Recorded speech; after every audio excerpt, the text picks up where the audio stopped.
Selebgram Ambon pelaku pornografi dipulangkan sementara. Polisi sebut proses hukum tetap berlanjut.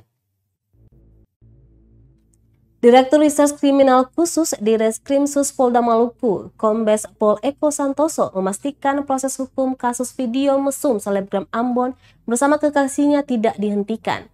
Diakuinya kedua pelaku VWS 20 tahun dan kekasihnya JP 25 tahun telah dipulangkan setelah pemeriksaan keduanya pada Selasa 16 November 2021 lalu.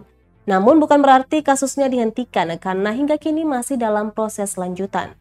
Eko pun meminta publik untuk bersabar, percaya dengan proses yang tengah berjalan. Diberitakan sebelumnya video pornografi JP dan VWS beredar luas di media sosial sejak Senin 15 November. Video tersebut diduga sengaja disiarkan secara langsung melalui aplikasi live streaming di sebuah kamar hotel di kota Ambon.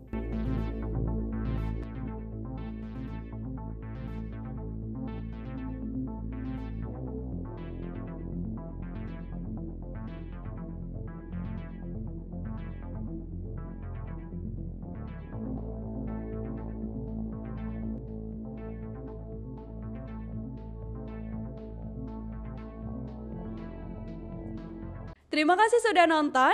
Jangan lupa like, subscribe, dan share ya.